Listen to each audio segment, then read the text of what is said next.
Hello दोस्तों, स्वागत है आप सभी का आपके अपने YouTube channel T5G trick class में। दोस्तों आज हम आपको यूपी पुलिस री एग्जाम 2024 यानी कि 23 अगस्त की सेकंड शिफ्ट में पूछे गए दोस्तों मोस्ट इम्पोर्टेंट सवाल जो हर बार पर यानी कि हर शिफ्ट में एक ना एक सवाल पूछा जा रहा है। तो आप इस वीडियो को शुरू से लेकर अंत तक पूरा देखिए और अपने दोस्तों में ज़्यादा से ज़्यादा शेयर कीजिए। तो दोस्तों पहला सवाल है, मीता की आय सीता की आय से 125% अधिक है, तो सीता की आय मीता की आय से कितने परसेंट कम है। ये सवाल दोस्तों यूपी पुलिस री एग्जाम 2024 की 23 अगस्त की सेकंड शिफ्ट में आया था। तो देखिए दोस्तों, यदि हम 125% यानी कि दोस्तों यहाँ मीता और ये दोस्तों सीता, ठीक है दोस्तों। अब देखिए दोस्तों, जो मीता की आय है सीता की आय से 125% अधिक है, तो जब दोस्तों इसे फ्रैक्शन में बदलेंगे तो ये आ जाएगा दोस्तों 25 पंजे 125 और 25 चौका 100 यानी कि 5/4। ठीक है दोस्तों, यदि सीता की आय 4 है तो मीता की आय है वो सीता से कितना है 5 अधिक है, तो यानी कि मीता की आय कितनी हो जाएगी दोस्तों 9। अब दोस्तों हमसे पूछा है तो सीता की आय मीता की आय से कितने परसेंट कम है, तो दोस्तों इन दोनों के बीच डिफरेंस कितने का दोस्तों 5 का डिफरेंस है। तो दोस्तों किससे यानी कि मीता से। तो अब दोस्तों 5/9 को अगर हम परसेंटेज में बदलेंगे तो दोस्तों इंटू 100% कर लेते हैं, तो ये हो जाएगा दोस्तों 500/9%। अब दोस्तों जब इसे सॉल्व करेंगे तो ये आ जाएगा दोस्तों 55.55%, यानी कि ए ऑप्शन दोस्तों इसका एकदम सही होगा। अगला सवाल देखिए दोस्तों, अगला सवाल चुनाव से आधारित है दोस्तों। ये सवाल दोस्तों बार बार शिफ्टों में पूछा जा रहा है। देखिए, एक चुनाव में 2 उम्मीदवार थे, 75% मतदाताओं ने अपने मत डाले जिसमें से 2% मत अवैध पाए गए।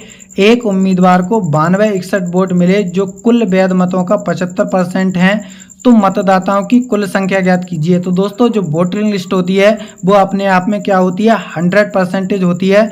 तो हमने मतदाताओं की जो कुल संख्या है दोस्तों उसको मान लिया n। ठीक है दोस्तों, यानी कुल संख्या कितनी है n है। अब n का 75% वोट डाले गए, तो 75% की फ्रैक्शन वैल्यू होती है, तो 25 × 75 25 चौका 100 यानी कि दोस्तों 3/4 ये आ गए दोस्तों हमारे डाले गए वोट। ठीक है दोस्तों, अब इसमें से ये डाले गए वोट हैं दोस्तों, इसमें से भी 2% मत क्या हो गए दोस्तों अवैध यानी कि खराब हो गए। तो दोस्तों 2% की फ्रैक्शन वैल्यू होती है 1/50। यदि 50 वोट पड़े उसमें से एक वोट खराब हो गया तो दोस्तों कितने वोट रह गए सही, यानी कि वैलिड वोट आ गए दोस्तों हमारे 49/50। ठीक है दोस्तों, ये आ गए हमारे वैध मत। अब वैध मत में से भी क्या हुआ 75% मत मिले, तो दोस्तों 75% की फ्रैक्शन वैल्यू कितनी होती है दोस्तों 3/4। अभी आपको हमने बताया था। ठीक है दोस्तों, ये आ गए हमारे दोस्तों वैध मत। तो दोस्तों एक उम्मीदवार को कितने मत मिले हैं, यानी कि 9261, ये भी वैध मत हैं और ये भी दोस्तों क्या है वैध मत है, तो दोनों ये बराबर होने चाहिए।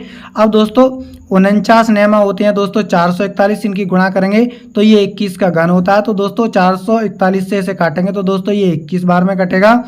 अब ये 4 चौक 16 16 पंजे 80, अब इसकी गुणा करेंगे यानी कि n बराबर आ जाएगा दोस्तों हमारा 21 गुणा 4 चौक 16 16 पंजे 80 यानी कि 800। ठीक है दोस्तों, जब इसकी गुणा करेंगे तो ये आ जाएगा 2 0। अब 8 एकम 8 8 दूनी 16 यानी कि 16,800 क्या थे दोस्तों कुल वैध मत यानी कुल मत थे, यानी कि सी ऑप्शन दोस्तों इसका एकदम सही होगा।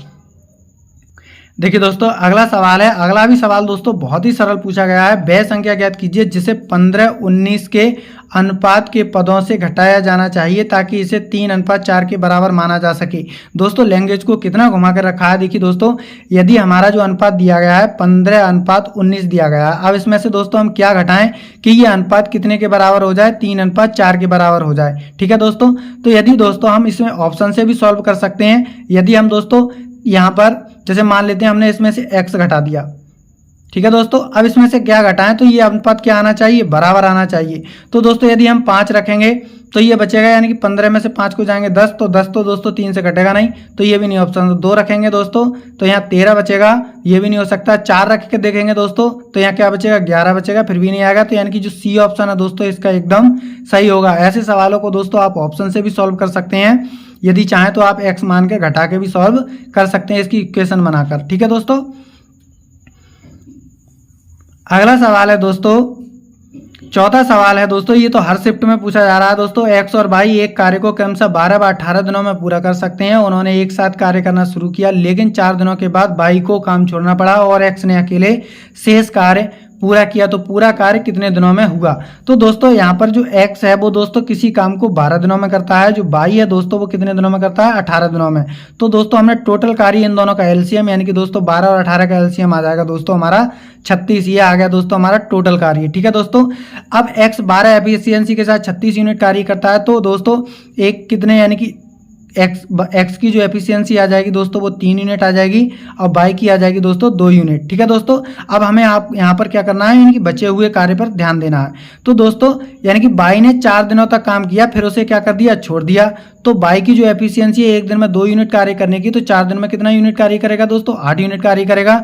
तो कुल टोटल कार्य होना है दोस्तों 36, उसमें से 8 यूनिट कार्य कर दिया, तो कितना कार्य शेष बचा दोस्तों? यानी कि 28 यूनिट कार्य शेष बचा। ठीक है दोस्तों, अब दोस्तों अब x अकेले कितने दिनों में करेगा? x की एफिशिएंसी है 3 और 28 यूनिट करना है, यानी कि x एक दिन में 3 यूनिट कार्य करता है। 28 यूनिट करने के लिए उसे कितने दिन लगेंगे? तो यानी कि दोस्तों 28/3 दिन, यानी कि x उसे 28/3 दिन में पूरा कर लेगा। यानी कि डी ऑप्शन दोस्तों इसका एकदम सही होगा। वीडियो पसंद आया हो दोस्तों तो अपने दोस्तों में ज़्यादा से ज़्यादा शेयर कीजिए, चैनल को लाइक शेयर सब्सक्राइब जरूर कीजिए, जिससे आने वाली वीडियो की नोटिफिकेशन आपको शीघ्र मिल जाए। मिलते हैं अगली वीडियो में। Thank you for watching.